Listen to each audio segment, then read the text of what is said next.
પરિષદમાં સ્વાગત છે.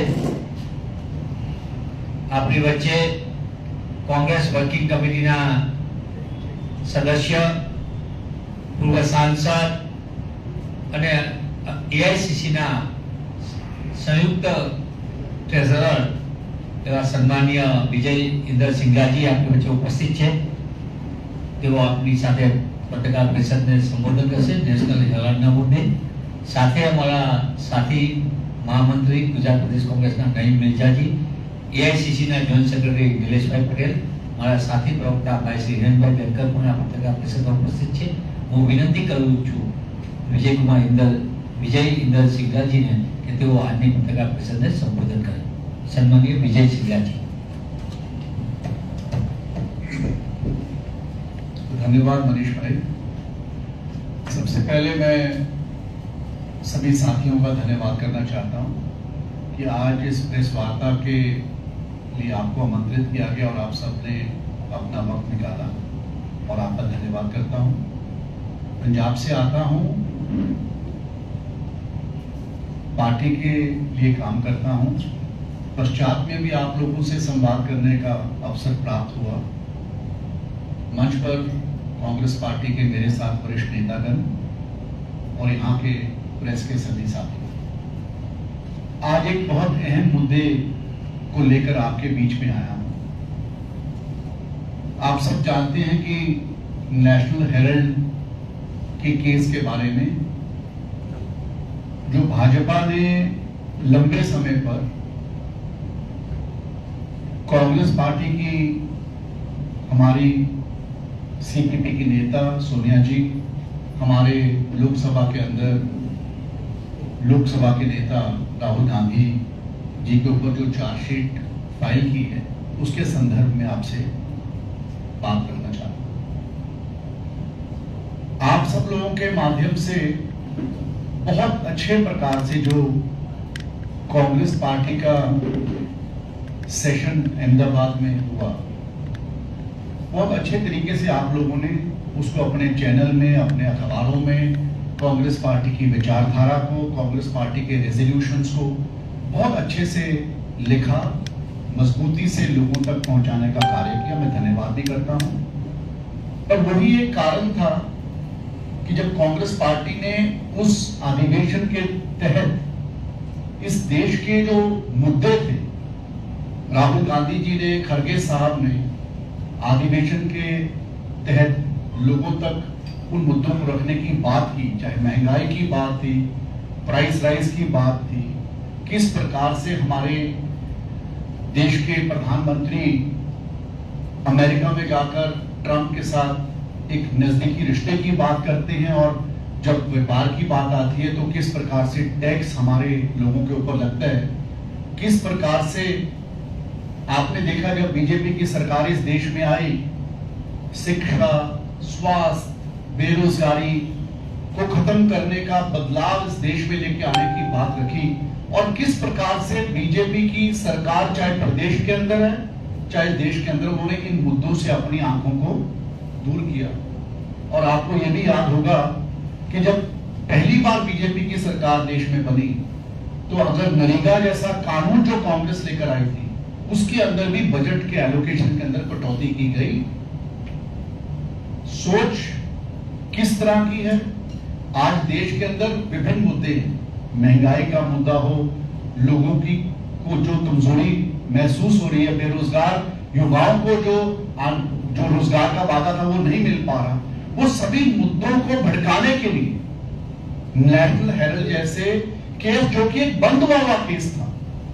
और मैं ये बात अपने साथियों के साथ, आप लोगों के साथ इसलिए कहना चाहता हूं कि आप सबको मालूम है सुब्रमण्यम स्वामी जी ने 2012 में इस बात की शुरुआत की, इलेक्शन कमीशन को कंप्लेंट किया, ईडी के संज्ञान में वो केस आया.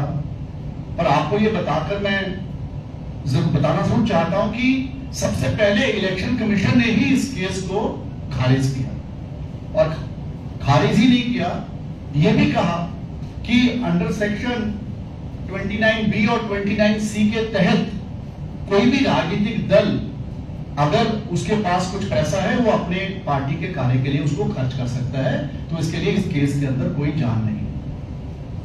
ईडी ने जो केस ईडी के संज्ञान में उस वक्त आया था, तो 2015 में ईडी ने भी इस केस को बंद कर दिया, खत्म कर दिया। और उसका नतीजा क्या हुआ कि 2015 के अंदर जो ईडी के डायरेक्टर थे मिस्टर कटोच, उनकी बदली कर दी गई। 2020 में जब सुब्रमण्यम स्वामी जी ने कोर्ट के अंदर क्रॉस एग्जामिनेशन करने के लिए अपने कागज को वापस लिया, उसके बाद से लगातार बीजेपी ने इसको अपनी तरफ से इसके कागज को कंप्लेंट बनाया। और आप सब जानते ही हैं कि जो ईडी है वो तो आज बीजेपी का इलेक्शन डिपार्टमेंट की तरह काम करता है। और जो काम उन्होंने किया, डायरेक्टली बीजेपी ने नेशनल हेराल्ड के ऊपर कंप्लेंट दी ताकि उसके ऊपर कार्रवाई हो सके। और फिर कुछ संपत्ति का एक अटैचमेंट ऑर्डर आया 2023 में। और जब अटैचमेंट ऑर्डर आया अप्रैल 2024 के अंदर, उसी अटैचमेंट ऑर्डर के तहत 365 दिन के अंदर चार्जशीट फाइल हो रही। और जिस दिन यहां पर अधिवेशन खत्म होता है, जिसके अंदर अधिवेशन के अंदर महात्मा गांधी जी की विचारधारा, महात्मा गांधी जी की सोच, जिसके अंदर सरदार वल्लभ भाई पटेल जी की सोच के तहत आजादी के अंदर उन लोगों की कुर्बानियां, उनकी पश्चात के अंदर रही मजबूत तरीके से इस देश को बांधने का काम, वो सभी डेट्स को अगर आप देखो तो 365 दिन, जब ईडी को चार्जशीट फाइल करने के लिए 1 साल का वक्त था, तो 365वें दिन जाकर ईडी ने चार्जशीट फाइल की। तो इससे क्या समझते हो आप? एक केस जिसको इलेक्शन कमीशन बंद कर चुका, एक केस जिसको ईडी खुद बंद कर चुकी, और उसी केस के अंदर बीजेपी उसको खुद ईडी के अंदर उसकी एप्लीकेशन देने के बाद उसका अटैचमेंट ऑर्डर निकलवा दिया और उसके 365 दिन के बाद उसका चार्जशीट फाइल कर दिया। तो मैं समझता हूं कि आप इसको खुद समझ सकते हैं कि इसके पीछे भाजपा की सोच क्या है। अब नेशनल हेराल्ड क्या है? आप सब लोग पत्रकार भाई अपने अपने अखबार के लिए लिखते हैं, अपने अपने चैनल के अंदर लोगों की, आवाम की आवाज को उठाने का कार्य आप लोग करते हैं। तो आज नेशनल हेराल्ड क्या है? नेशनल हेराल्ड एक अखबार जो कांग्रेस पार्टी ने उस वक्त में चालू किया जब हम लोग अंग्रेजों से लड़ाई लड़ा करते थे। अंग्रेजों की लड़ाई की आवाज को बुलंद करने के लिए उस अखबार की स्थापना की गई है, नेशनल हेराल्ड की, जहां से शुरुआत हुई। और मैं आप सबसे यह भी कहना चाहता हूं, ये अकेले नेशनल हेराल्ड की बात नहीं। जिस प्रकार से इन्होंने, अब ये ईडी क्या होता है? ईडी मनी लॉन्ड्रिंग की बात ही होती है। मनी लॉन्ड्रिंग तो तब होती है अगर किसी के खाते में कोई पैसा आए, कोई कैश आए, किसी के खाते में घूमकर कैश आए। यहां पर तो एक भी ऐसा इंस्टांस नहीं कि या राहुल गांधी जी के खाते के अंदर कोई प्रॉपर्टी गई हो, या कोई कैश गया हो, या सोनिया गांधी जी के खाते के अंदर कोई पैसा गया हो।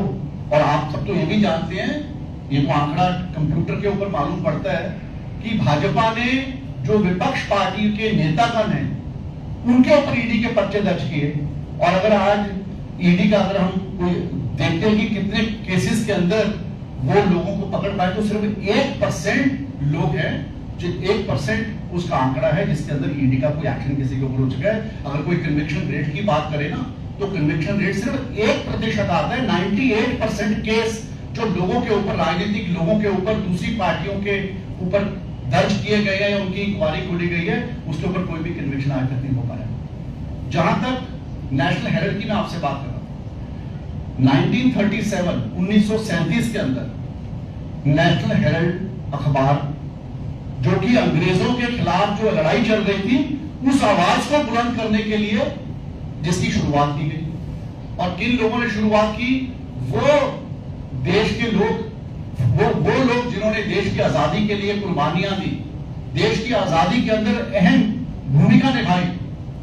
पंडित जवाहरलाल नेहरू जैसे लोग, पुरुषोत्तम दास टंडन जैसे लोग, आचार्य नरेंद्र देव जैसे लोग, रफी अहमद किदवई जैसे लोग, ये सब लोगों ने, जिन्होंने देश की आजादी के लिए काम किया था, जिन लोगों ने देश की आजादी के लिए अपनी कुर्बानियां दी, किसी चीज की परवाह नहीं की। उन लोगों ने 1937 के अंदर नेशनल हेराल्ड अखबार की स्थापना की और इतने मजबूती से नेशनल हेराल्ड अखबार के अंदर लिखा जाता था, आप जैसे पत्रकार भाइयों के माध्यम से, आपके लोगों की कलम की ताकत के माध्यम से, कि जब क्विट इंडिया मूवमेंट हुआ 1942 के अंदर, तो अंग्रेजों ने 3 साल के लिए नेशनल हेराल्ड अखबार को बंद कर दिया।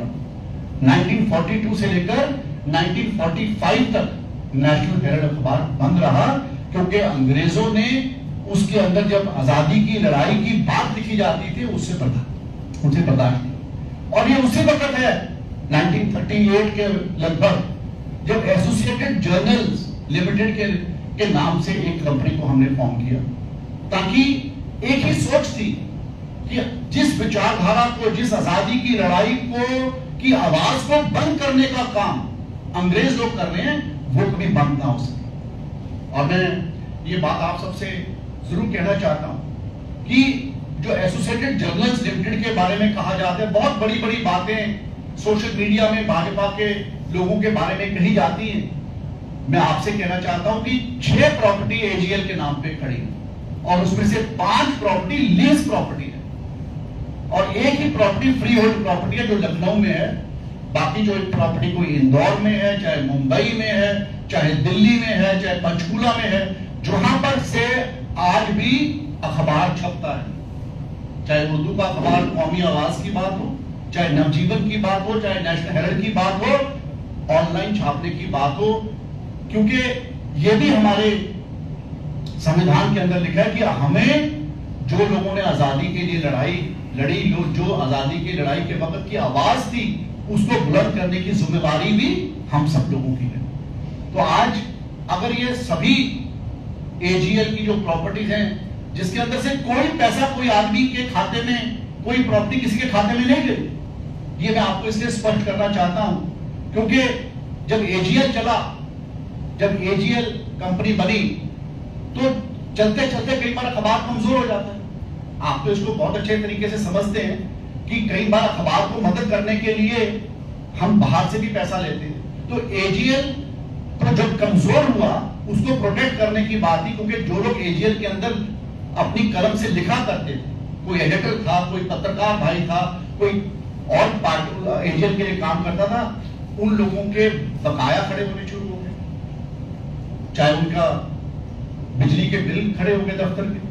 तो उससे अगर कोई पेमेंट हुआ एजीएल से, या तो पत्रकार भाइयों की तनख्वाह का बिल दिया गया, या उनका कोई वीआरएस किसी को देना था, उसको देने की बात आई, या किसी को बिजली के बिल को देने की बात आई, किसी की तनख्वाह देनी थी, उसकी बात आई, तो हर या प्रोविडेंट फंड की बात आई। ये सभी जो पैसा था एजीएल को प्रोटेक्ट करने के लिए, ताकि उस संस्था को बचाया जा सके, और वो संस्था जो कि फ्रीडम मूवमेंट की बात करती है, जो देश की आजादी के वक्त की बात करने के लिए जो अखबार की स्थापना हुई थी, उसकी बात करती है। तो उसको प्रोटेक्ट करने के लिए अगर उसके लिए पैसे की जरूरत पड़ी, तो एक 2010 के अंदर यंग इंडिया के नाम पर एक कंपनी को फॉर्म किया गया, जो कि नो प्रॉफिट कंपनी है, और उसके 6 लोग डायरेक्टर बने, 4 लोग शेयर होल्डर बने। आप सभी जानते हैं वरिष्ठ नेता मोतीलाल वोरा जी रहे, सोनिया गांधी जी रही, राहुल गांधी जी रहे, ऑस्कर फर्नांडिस जी रहे, जिसमें से आज ऑस्कर जी और मोतीलाल वोरा जी हमारे बीच में नहीं, और 2 लोग नॉन शेयर होल्डर्स थे, पर डायरेक्टर्स थे, सुमन दुबे जी और सैम पित्रोदा जी। कहना मैं क्या चाहता हूं कि ये लोग उस नॉन प्रॉफिट कंपनी के अंदर इनको शेयर होल्डर बनाया गया, ताकि एसोसिएटेड जर्नल्स को सपोर्ट किया जा सके, अखबार की जो विचारधारा है कांग्रेस की, और जो इस देश की आवाज को हर तरीके से सच्चाई से उसके अंदर लिखा जा सके। और कोई भी जो ये नो प्रॉफिट कंपनी है, यंग इंडिया से भी 1 रुपया, 1 पेनी भी किसी के अकाउंट में नहीं गया। मनी लॉन्ड्रिंग की बात करते हैं, आप मुझे बताइए, मनी लॉन्ड्रिंग तो भैया तब होगा ना जब किसी के अकाउंट, किसी कंपनी के अकाउंट का पैसा किसी के पास गया होगा। जहां तक इनकी बात है कि जी आपने, इन्होंने कहा कि आपने डेट को कन्वर्ट कर दिया। अरे भैया, डेट को कन्वर्ट कर दिया, ये तो एक कंपनीज लॉ के अंदर एक प्रावधान है। आपने देखा होगा कि रामदेव बाबा की बड़ी कंपनी है,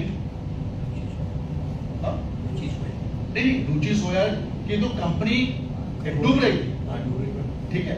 तो जो रामदेव बाबा की कंपनी है पतंजलि, तो पतंजलि ने रुचि सोया को की कंपनी को पैसा दिया ताकि पतंजलि का पैसा आ जाए, वो कंपनी चल सके। तो कहने का भाव है इसी प्रकार से बीजेपी की सरकार ने वोडाफोन के लिए किया।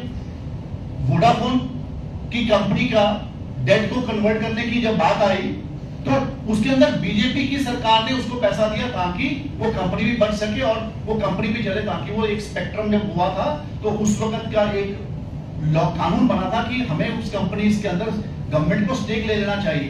और आज मैं आपको ये बताना चाहता हूं कि उसके अंदर आज 48.99% स्टेक सरकार का है उसी प्रावधान के तहत। तो कहने का मेरा मकसद आपसे ये है कि अगर यंग इंडिया एक कंपनी बनी, उसके अंदर से जो 90 करोड़ रुपए की राशि की ये लोग बात करते हैं, वो 90 करोड़ की राशि अगर एसोसिएट जनरल्स को दिया गया, वहां पर जो पैसा लोगों का देने वाला था उसके लिए दिया गया, किसी डायरेक्टर ने या किसी शेयर होल्डर ने किसी पैसे को अपने पास लेने की बात नहीं।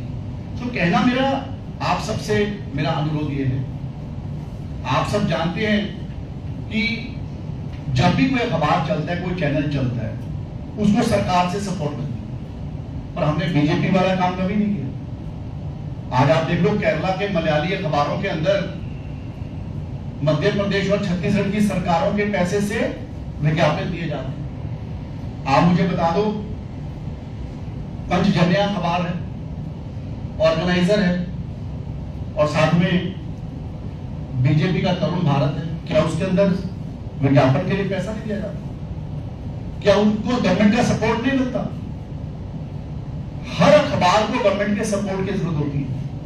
पर लेकिन आज ये कहना, किसी ने कह दिया कि जो ये यंग इंडिया ये तो 5000 करोड़ की कंपनी है। अरे भाई, भारत सरकार का इनकम टैक्स डिपार्टमेंट कहता है कि शायद इसका अनुमान है कि ये 413 करोड़ रुपए की कंपनी है, ये उसको 5000 करोड़ बताते हैं। मेरा कहने का मकसद यह है, आप लोगों के माध्यम से आज जनता के संग हम ये बात रखना चाहते हैं कि बहुत सारी बातें आज की जाती हैं सोशल मीडिया के ऊपर, कांग्रेस पार्टी को, आदरणीय सोनिया गांधी जी को, राहुल गांधी जी की छवि को खराब करने के लिए। और हम सब लोगों को मालूम है कि किस प्रकार से उन्होंने सोनिया जी एक त्याग मूर्ति का नाम से उनको जाना जाता है, क्योंकि उन्होंने 2 बार प्रधानमंत्री के पद को संभालने के लिए अपनी तरफ से त्याग कर कहा कि डॉक्टर मनमोहन सिंह जी को इस देश का प्रधानमंत्री बनाया जाए। तो सोच ऐसी है, कांग्रेस पार्टी की अपनी विचारधारा है। कांग्रेस पार्टी ने इस देश को सींचा है, आजादी से लेकर कुर्बानियां दी हैं। देश की आजादी के अंदर अगर कुर्बानियां देखी जाए, आप सब लोग मेरे से ज्यादा जानते हैं। और जहां तक महात्मा गांधी जी की और सरदार वल्लभ भाई पटेल जी की बात है, उन्होंने भी वक्त पे कांग्रेस पार्टी की विचारधारा को ऊपर से बैठकर देखा, उनको रास्ता दिखाया, इस देश को रास्ता दिखाया।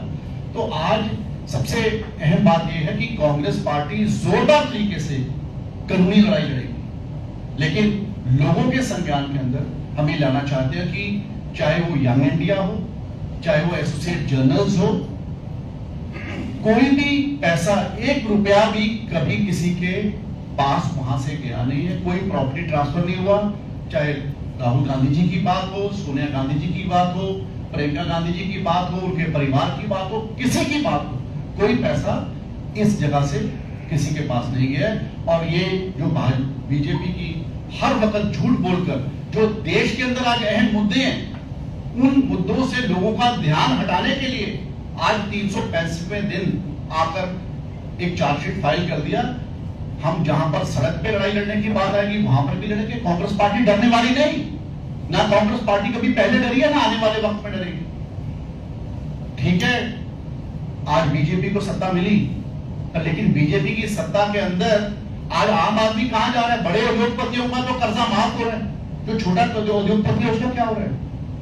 आज बेरोजगारी कितने बड़े पद पर है। नौजवान भाइयों का, मुझे कोई पत्रकार भाई से मैं बात कर रहा था, उस भाई ने बताया मुझे, मैंने कहा भैया बताइए, हमारा जो सेशन हुआ आईसीसी का आप लोगों ने बहुत अच्छे से दिखाया, उसका क्या आउटपुट रहा? कहता वो टर्निंग पॉइंट, जिसके साथ पर देश के और देश के अंदर जो बीजेपी की विचारधारा जिस प्रकार से उनकी सरकार चल रही है उनमें थलथली सी मच गई। और यही कारण हुआ कि इन लोगों ने ईडी का चार्जशीट फाइल किया, और वो ईडी का केस बनाने की बाद उसकी चार्जशीट फाइल किया, जिसको इलेक्शन कमीशन और जिसको ईडी खुद बंद कर चुकी है 2015 के अंदर। तो मैं ज्यादा कुछ ना कहता हुआ आप सबका धन्यवाद करता हूं, और मैं आपसे अनुरोध करता हूं कि कोई भी साथी भाई कोई बात रखना चाहता हो, कोई सवाल पूछना चाहता हो, सर जी, आपने बोला कि अधिवेशन गुजरात में हुआ इसलिए इसको टारगेट किया, तो यदि बाकी कोई स्टेट में अधिवेशन हुआ होगा या चीजें होगी तो क्या ये कार्रवाई नहीं करते? मुझे लगता है कि जिस प्रकार से कांग्रेस पार्टी ने अपने रेजोल्यूशन लेकर आए, किस प्रकार से खड़गे साहब और राहुल जी ने मोदी जी और अमित शाह के बारे में कहा, इस देश के अंदर जो राजनीतिक स्थिति है, आर्थिक स्थिति है, किस प्रकार से कांग्रेस पार्टी आने वाले दिनों में लड़ाई लड़ेगी, जो वो बात कही तो उससे थलथली मची। देखो, जो ईडी का केस 2012 में बंद हुआ, 2015 में ईडी ने खुद बंद कर दिया, ईडी के डायरेक्टर की बदली हो गई।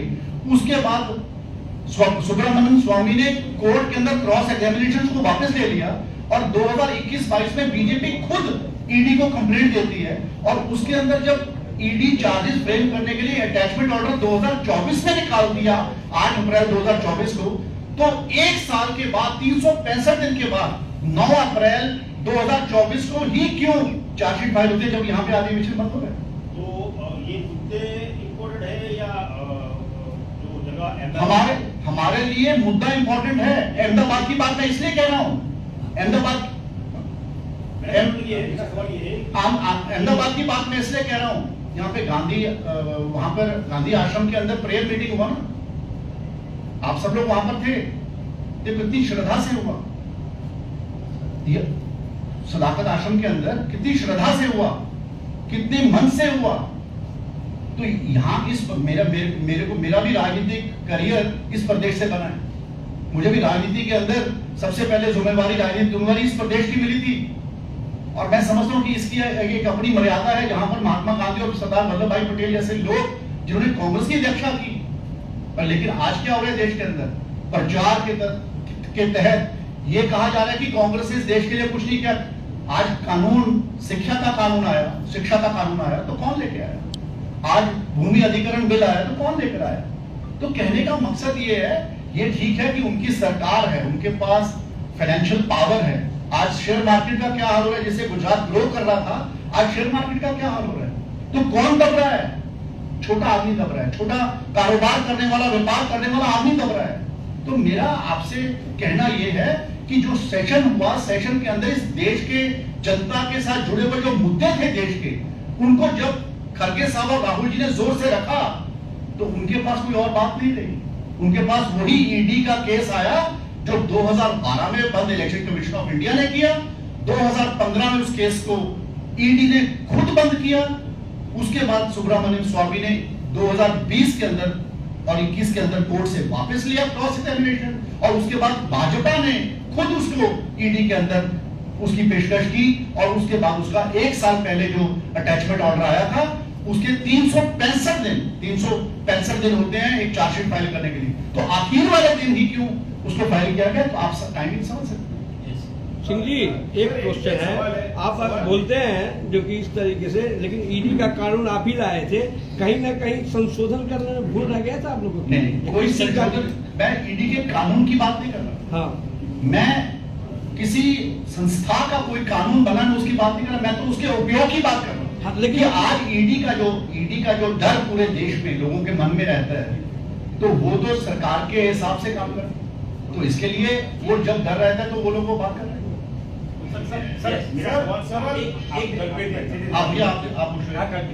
सवाल ये है कि चार्जशीट हो चुका है, एक सप्ताह हो चुका है, क्या कांग्रेस पार्टी को कोई आधिकारिक तौर पे वो चार्जशीट की कॉपी मिली है? अगर यदि मिली है तो कांग्रेस पार्टी उस चार्जशीट को चैलेंज करेगी? क्योंकि आपने बताया कि ईडी ने भी केस बंद कर दिया था, उसने भी केस बंद कर दिया था, तो क्या कांग्रेस पार्टी उसको लीगली चैलेंज करेगी? सबसे पहले तो जो आपने कहा वो मैं बात अपनी रखने भूल गया था, अच्छा कि आपने सवाल पूछ लिया कि पहले तो आज तक जो ईडी का चार्जशीट फाइल हुआ है वो चार्जशीट का कॉपी हमें तक नहीं मिला। तो आप इसी से समझ सकते हैं, क्योंकि अगर ईडी की चार्जशीट का कॉपी मिलता है तो उसके बाद उसको अगर आगे वाली कोर्ट में फाइल करना है तो उसके अंदर भी एक टाइम की म्याद होती है कि you have to file it in 30 days, 60 days, whatever. तो मेरा कहने का मकसद है ना तो अभी चार्जशीट की कॉपी अभी तक हमारे को मिली, और दूसरी बात, जहां तक आगे फाइल होगा कि नहीं होगा वो हमारी लीगल टीम सक्षम है, वो उसके ऊपर अच्छे से सोच विचार कर फैसला करेगी। सारी लीगल टीम ने पहले भी अच्छे से इस केस को लड़ा है। अगर 2012 से आज 2025 आ गया, 2 बार वो केस बंद हो चुका, तीसरी बार सुब्रमण्यम स्वामी जो एक खुद अपने आप को मजबूत नेता कहते वो वापस ले चुके, और उसके बाद जब वो बीजेपी के खिलाफ बोलने लगे तो बीजेपी को ईडी के पास जाकर रखना पड़ा। तो मैं समझता हूं कि जो हमारी लीगल टीम है वो उसको अच्छे से देखेगी और किस वक्त उसको स्टडी करने के बाद उसके ऊपर दायर फाइल करना है वो फाइल करेगी। सर केवल मेरा एक कंफ्यूजन दूर करना चाहता हूँ, अधिवेशन गुजरात में रखा था इसलिए बीजेपी ने ये आखिरी दिन पे ईडी के द्वारा ये चार्जशीट फाइल करो, या अधिवेशन के मुद्दों को लेकर? ऑब्वियसली अधिवेशन के मुद्दों को लेकर कमाल है। आप अधिवेशन तो कांग्रेस पार्टी ने गांधी जी के 100 बरस जो उनकी अध्यक्षता के हुए उसके साथ पूरे साल की सेलिब्रेशन चल रही है और उसी के अंदर अधिवेशन आया। पर लेकिन जो मुद्दे यहाँ पर राहुल गांधी जी ने जनता के सामने रखे, जो जनता के जुड़े हुए मुद्दे थे, जो राहुल गांधी जी ने और खड़गे साहब ने मुद्दों की मोदी जी और शाह साहब की सरकार के बारे में रखा, आज उसकी बुखलाहट में आकर ये चीज हुई है, ये मैं कहना चाहता हूँ। विजय जी, एक सवाल है, आप पंजाब से आते हो, फेडरेशन यूनिवर्सिटी ने पंजाब, हरियाणा समेत 5 राज्यों के स्टूडेंट पर बैन कर दिया है, उसकी वीजा प्रोसेस उसको ड्रॉप कर दिया, क्या कहते हैं? देखो भाई, ये बहुत अच्छा सवाल आपने किया है, बच्चों के भविष्य से जुड़ा सवाल है। मैं राज्य सरकारों को यही कहना चाहता हूं कि जो कमी है उसको दूर करना चाहिए। बहुत सारे नौजवान युवाओं का भविष्य इसके साथ जुड़ा है। ये बात अगर हुई है, क्या कारण है, उस पर देखना चाहिए, उसको ठीक कर उसको उसके ऊपर फॉलोअप करना चाहिए ताकि बच्चों का भविष्य खराब ना हो। क्योंकि अगर हम ये कहें कि गुजरात के प्रदेश के बच्चे और पंजाब के प्रदेश के बच्चे या हरियाणा के प्रदेश के बच्चे, कोई बच्चा ऑस्ट्रेलिया जाकर पढ़ नहीं सकता या ऑस्ट्रेलिया की यूनिवर्सिटी नहीं पढ़ सकता या यहाँ नहीं पढ़ सकता, तो ये सरकारों, जिम्मेवारी सरकार की है, उनको देखना चाहिए कि ऐसी बात क्यों वो लोग देश कर रहे हैं, वो देश क्यों कर रहे हैं। तो उसके ऊपर जो भी उसको ठीक करने की जरूरत है उसको करना चाहिए, क्योंकि ये बच्चों के भविष्य के साथ जुड़ा मुद्दा है। Thank you very much.